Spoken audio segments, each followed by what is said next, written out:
আসসালামু আলাইকুম, আমি কানিজ ফাতেমা অর্তা টেকনিক ইজি এডুকেশনের পক্ষ থেকে সকলকে জানাই স্বাগতম। আজকে আমরা এখন যে টপিকটা নিয়ে আলোচনা করতে যাচ্ছি সেটা আপনারা কিন্তু টাইটেল দেখেই বুঝতে পারছেন।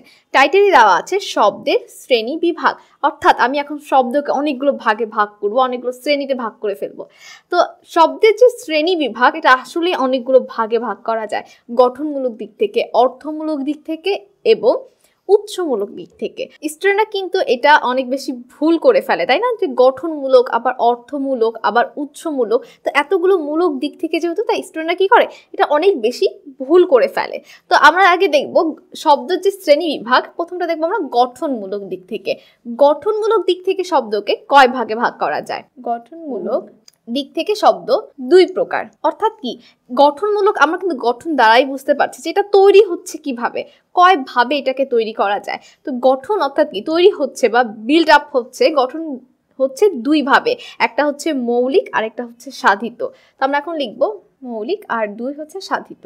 অনেকে কিন্তু এই জায়গাটা ভুল করে বসে। আমরা সবসময় ছোটকাল থেকে মৌলিকের সাথে যৌগিকটাকে শিখে আসি। তো অনেকে যখন দেখে গঠনমূলক দিক থেকে দুই প্রকার, অনেকে মৌলিকের সাথে যৌগিক বলে ফেলে যে একটা হবে মৌলিক আর একটা হবে যৌগিক, ঠিক রঙের মতো। কিন্তু এটা কিন্তু আসলে একটু ভিন্ন হবে। যৌগিক কিন্তু আমাদের গঠনমূলকের মধ্যে পড়ে না, যৌগিক পড়ে আমাদের অর্থমূলক দিক থেকে যে তিন প্রকার সেটার মধ্যে। তো আমরা কিন্তু কখনোই এই ভুলটা করব না। আমাদের মনে রাখতে হবে গঠনমূলক দিক থেকে যে দুই প্রকার, একটা হচ্ছে মৌলিক আর একটা হচ্ছে সাধিত। মৌলিক শব্দটার সাথে আমরা অনেক বেশি পরিচিত। আমরা কিন্তু সবাই জানি যে মৌলিক মানে কি, যেটাকে আর ভাঙলে কিছু পাওয়া যাবে না। সেটা মৌলিক ধাতু হোক, মৌলিক শব্দ হোক, যে কোনো মৌলিক হোক, মৌলিক রং হোক, যে কোনো মৌলিকই কি আর ভাঙার পর আর কোনো কিছু অবশিষ্ট পাওয়া যায় না, সেটাই কি ভাঙাই যাবে না, তাই না? কারণ ভেঙে লাভ কি, যদি আমি কোনো ভাঙার পর কিছু নাই পাই। তো এই মৌলিক কি, যেটাকে ভাঙলে আমরা আর কোনো শব্দ পাবো না, সেটাকে বা ভাঙাই যাবে না, সেটাকে কি বলবে? মৌলিক শব্দ। তো মৌলিক শব্দের ঠিক বিপরীতটাই হবে আমাদের সাধিত শব্দ, যেটাকে ভাঙলে একের অধিক শব্দ পাওয়া যাবে, সেটাই হবে কি সাধিত শব্দ। তো মৌলিক শব্দ আমাদের পরীক্ষার মধ্যে কিছু মৌলিক শব্দ আছে যেগুলো কমন, মানে ঘুরিয়ে ফিরিয়ে এই মৌলিক শব্দগুলোই আসে, সেটাকে আমরা একটা ছন্দের মাধ্যমে মনে রাখতে পারি। যেমন আমি যদি বলি, এটা আমরা জাস্ট একটা কল্পনার জগৎ এখন চলে যাই, যেটাকে বলে যে যদি কোনো ছেলে কোনো মেয়েকে 3টা গোলাপ ফুল দেয়, সে কি করবে? একটা মানুষ যখন একটু ফার্স্টে ঢং রং করবে যে হ্যাঁ গোলাপ পেয়েছি কত কি, তারপর সে কি করবে? সেই গোলাপগুলো ঘ্রাণ নেওয়ার জন্য নাকের কাছে নিয়ে আসবে। তো এটাই আমাদের মৌলিক শব্দ। আমরা দেখব 3 গোলাপ লাল আর না, অর্থাৎ কি একটা মেয়েকে যে 3টা লাল গোলাপ দেওয়া হলো, সেটা সে কি করলো? নাকের কাছে নিয়ে আসলো। আর এই যে আমাদের এই 4টি শব্দ হচ্ছে আমাদের মৌলিক শব্দ, যেটা অনেকবার পরীক্ষার আসে। বোর্ড পরীক্ষার প্রশ্ন কিন্তু এরকম আসে যে গোলাপ, লাল, নাক, 3 এগুলো কি শব্দ? এগুলো কিন্তু সবগুলোই কি শব্দ হবে? মৌলিক শব্দ হবে। এটা আমরা একটা ছন্দের মাধ্যমে মনে রাখবো কি, যে একটি লাল 3টি গোলাপ কাউকে দেওয়া হলো, সে সেটা নাকের কাছে নিয়ে আসলো। এভাবে আমরা জাস্ট একটা ছন্দ মাথায় ঢুকিয়ে রাখবো। এটা ছন্দ আকারে লেখা লাগবে না, শুধু এই 4টা শব্দ লিখলেই চলবে, কারণ আমাদের বইয়ের ভিতরে শুধু এই 4টা শব্দই উদাহরণ হিসেবে দেওয়া আছে। আর আমরা তো জানি যে আমাদের যে বইয়ের উদাহরণগুলো, সেগুলোই কিন্তু বেশিরভাগ ক্ষেত্রে পরীক্ষায় আসে। তো আমরা জাস্ট এই 4টা মৌলিক শব্দ লিখে রাখবো। এরপর আমরা যদি দেখি সাধিত। সাধিত কি, আমি তো বলেই দিলাম যে একের অধিক শব্দ পাওয়া যাবে, সেটাই হবে কি আমাদের সাধিত শব্দ। এটা যে কোনো কিছু হতে পারে, যে চাঁদ মুখ, চাঁদের মতো মুখ, যে কোনো কিছুই হতে পারে। অর্থাৎ কি একের অধিক যেটা অর্থটা থাকবে বা একের অধিক শব্দ থাকবে, সেটাই হবে আমাদের সাধিত শব্দ। তো এটা তো আমাদের গেল গঠনমূলক দিক থেকে। তো গঠনের পর যদি আমরা চলে যাই অর্থমূলক দিক থেকে, অর্থমূলক দিক থেকে শব্দ 3 প্রকার। অর্থমূলক দিক থেকে 3 প্রকার। অর্থমূলক, যেমন গঠনমূলক, গঠন দেখে আমরা বুঝতে পেরেছি যে গঠন হওয়াকে বোঝাচ্ছে, তৈরি হওয়াকে বোঝাচ্ছে। অর্থমূলক ঠিক আমরা 3 প্রকার দেখে বুঝতে পারবো যে অর্থের উপর নির্ভরশীল কিছু একটা হবে। তো 3 প্রকারগুলো হচ্ছে যৌগিক, যেটা আমি বললাম যে মৌলিক সাধিত হবে আমাদের গঠন, কিন্তু যৌগিক হবে কি অর্থমূলকে। অর্থমূলক দিক থেকে যে 3 প্রকার সেগুলো হচ্ছে যৌগিক, রূঢ়ি এবং যোগরূঢ় শব্দ। তো এগুলো কিন্তু আমরা খুব সহজেই মনে রাখতে পারবো। আমি প্রত্যেকটার জন্য একটি ছন্দ দেখিয়ে দিব, সেই ছন্দের মাধ্যমে আপনারা খুব সহজে আমাদের যৌগিক শব্দগুলো, রূঢ়ি শব্দগুলো এবং যোগরূঢ় শব্দগুলো চিনতে পারবেন বা বুঝতে পারবেন। তার আগে আমি একটু উৎসমূলক দিক থেকে যেটা সেটা একটু বলে নেই, তারপর আমি ছন্দে বা অর্থমূলকে চলে যাব। তো আমরা যদি একটু দেখি আমাদের যে উৎসমূলক দিক থেকে 5 প্রকার, সেই 5 প্রকারের প্রকারভেদ যখন আমি বলবো যে কোনগুলো, তখন সবাই বুঝে ফেলবে যে ও আচ্ছা, এটা তো আমরা প্রথম অধ্যায়ে শিখে এসেছি। উৎসমূলক দিক থেকে অর্থাৎ কি, যেখান থেকে এটা উৎস, যেখান থেকে এটা এসেছে আমাদের বাংলায়, সেটার কথা বলা হচ্ছে। তো উৎসমূলক দিক থেকে শব্দ 5 প্রকার। এই যে উৎসমূলক যে 5 প্রকার, সেগুলো যদি একটু দেখে আসি আমরা। 1 নাম্বারটা হচ্ছে তৎসম, 2 হচ্ছে অর্ধ তৎসম, অর্ধ তৎসম, 3 হচ্ছে তদ্ভব, 4 হচ্ছে দেশি এবং 5 হচ্ছে বিদেশি। দেশি মূলত আমাদের কিন্তু তৎসম, অর্ধ তৎসম, তদ্ভব, দেশি এবং বিদেশি, এই 5টা শব্দগুলো, 5টা যে প্রকারভেদগুলো আছে বা শব্দগুলো আছে, সেগুলো মনে রাখার কিন্তু প্রত্যেকটার জন্য ছন্দ দেওয়া আছে। আর সেগুলো আমাদের যদি কেউ ছন্দগুলো কালেক্ট করতে চান বা পেতে চান, তা করতে হবে কি, আমাদের যে ভাষার অধ্যায়টা আছে, আমাদের প্রথম পর্ব, আমাদের একদম প্রথম যে অধ্যায়টা আছে, সেখানে যে প্রথম পর্বটা আছে, সেখানে কিন্তু সুন্দরভাবে প্রত্যেকটার বর্ণনামূলক আলোচনাও করা আছে, আবার প্রত্যেকটার জন্য আলাদা আলাদা ছন্দ দিয়ে দেওয়া আছে। তো কারো যদি সমস্যা হয় তারা কিন্তু সেই পর্বগুলো দেখে নিতে পারে। এছাড়াও আমি একটু সংক্ষেপে বলে দিচ্ছি, সংস্কৃত থেকে সরাসরি যেটা আমাদের বাংলায় আসবে, একদম সরাসরি যেটা বাংলায় চলে আসবে, সেটা হচ্ছে আমাদের তৎসম। হালকা একটু পরিবর্তন হয়ে যেটা আসবে সেটা হবে অর্ধ তৎসম, সম্পূর্ণই পরিবর্তন হয়ে যেটা আসবে সেটা হবে তদ্ভব। আর দেশি বিদেশি কি, বিদেশ থেকে যেটা আসবে সেটা বিদেশি, আর দেশে যেটা ছিল সেটাই দেশি।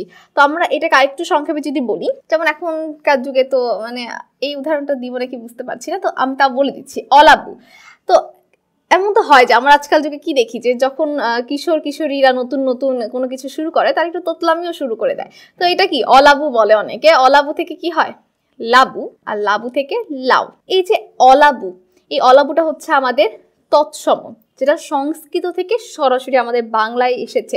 হালকা অলাবু থেকে কিন্তু হালকা পরিবর্তন হলে হয়ে যায় কি লাবু, যেটা সামান্য একটু পরিবর্তন হয়েছে। যদি আমি লাবু থেকে আবার লেবু বলতাম, সেটা আরেকটু হালকা পরিবর্তন হতো। কিন্তু আমি কিন্তু অলাবু যখন বললাম, তখন কিন্তু কারো মাথায় আসার কথা না যে অলাবু দ্বারা আমি কি বুঝাচ্ছি। তারপর আমি যখন বললাম লাবু, সেটা বলার পরও কিন্তু বুঝার কথা না, মনে হচ্ছে যে হ্যাঁ অলাবু থেকে শুধু অটাকে বাদ দিয়ে দিচ্ছি, একটু হালকা পরিবর্তন করেছি, আদি স্বরা লোপ করেছি, আদি স্বরটা লোপ পাচ্ছে, অর্থাৎ কি আদি স্বরা লোপ করেছি। হালকা একটু পরিবর্তনের মাধ্যমেই, জিনিস কিন্তু একই, হালকা একটু পরিবর্তনের মাধ্যমে আমি লাবুতে নিয়ে এসেছি। আর হালকা একটু পরিবর্তন যদি হয়, সেটা কি হয়ে যাবে, অর্ধ তৎসম। কিন্তু অলাবু থেকে যে লাবু, এতটুকু পর্যন্ত কিন্তু কারো মাথায় আসার কথা না, যেটার আসল নাম কি লাউ, স্বাদের লাউ, এটা আসল নাম স্বাদের লাউ, এটা কিন্তু কারো বুঝারই কথা না। অলাবু থেকে একটু হালকা পরিবর্তন হয়ে আসছে লাবু, তারপর সম্পূর্ণই পরিবর্তন হয়ে গেল, একদম চেঞ্জ, একদম মানে জরিনা থেকে জ্যাক্স হয়ে গেছে, এরকম অবস্থা। তো অলাবু থেকে হালকা একটু পরিবর্তন হয়ে আসলো লাবু, আর সম্পূর্ণ পরিবর্তন হয়ে গেল কি লাউ, অর্থাৎ কি এটা হচ্ছে আমাদের তদ্ভব। অর্থাৎ আমরা এটা সহজে মনে রাখতে পারবো, যেটা একটু কঠিন লাগবে।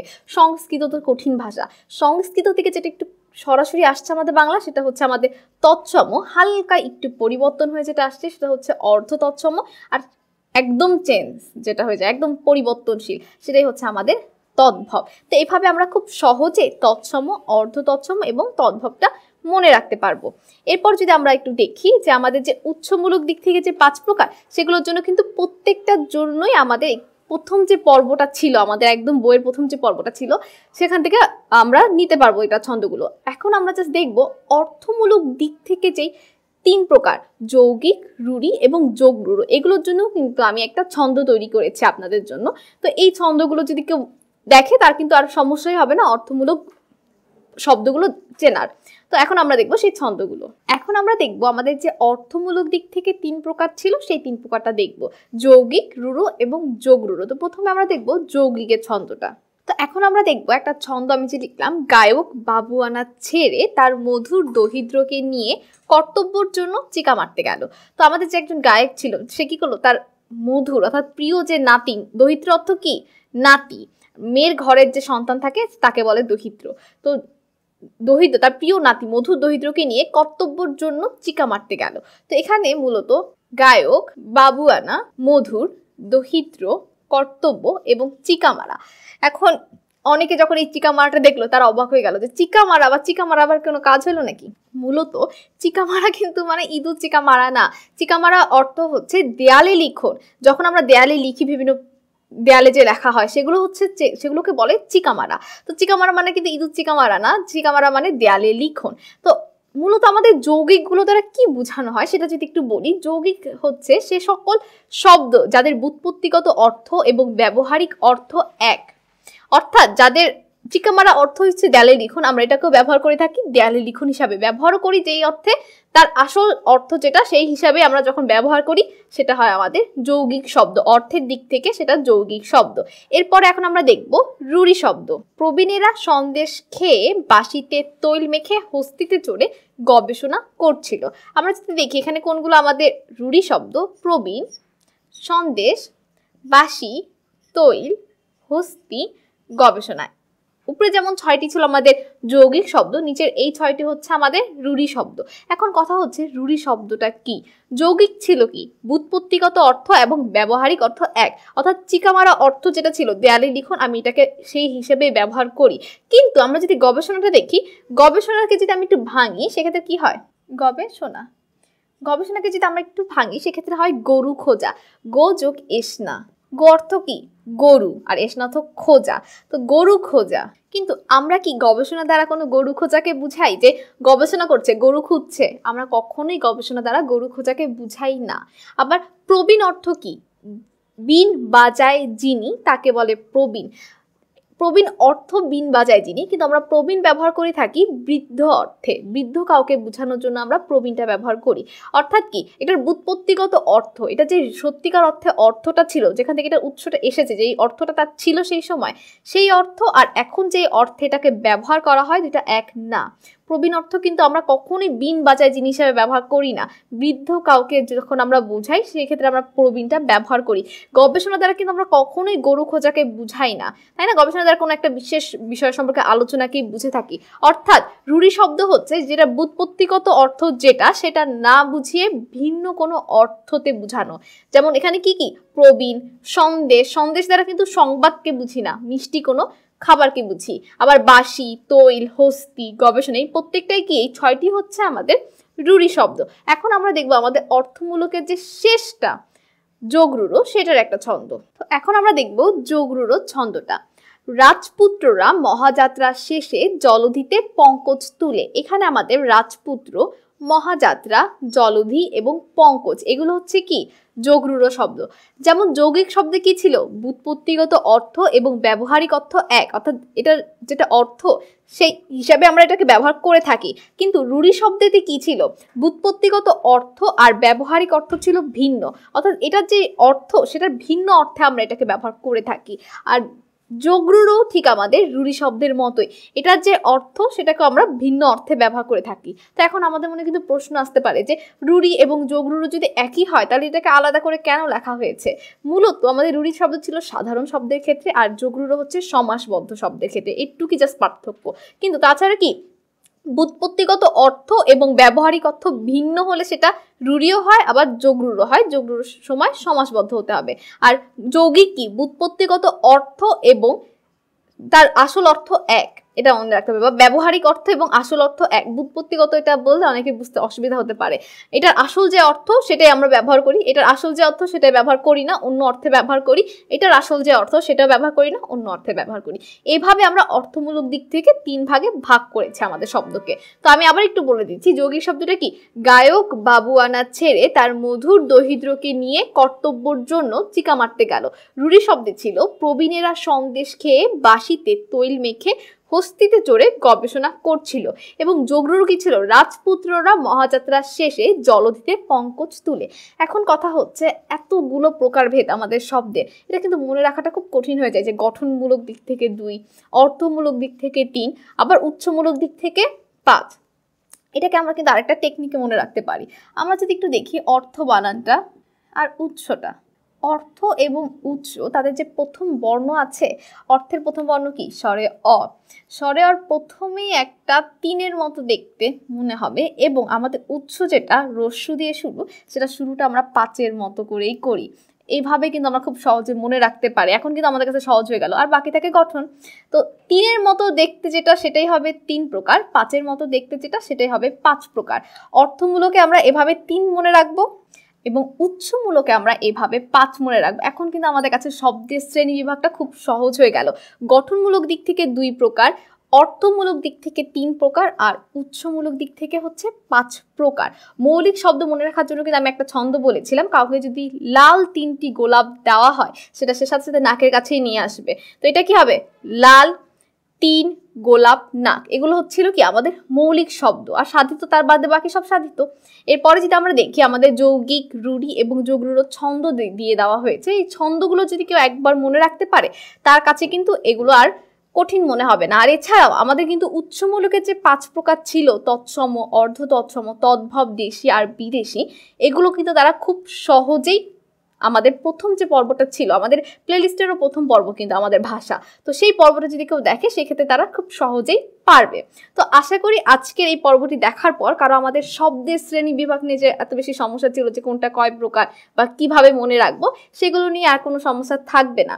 তো আজকের পর্ব এতক্ষণ দেখার জন্য সকলকে অনেক ধন্যবাদ, এবং পরবর্তী যে পর্বগুলো আছে সেগুলো দেখার আমন্ত্রণ রইল। আসসালামু আলাইকুম, আল্লাহ হাফেজ।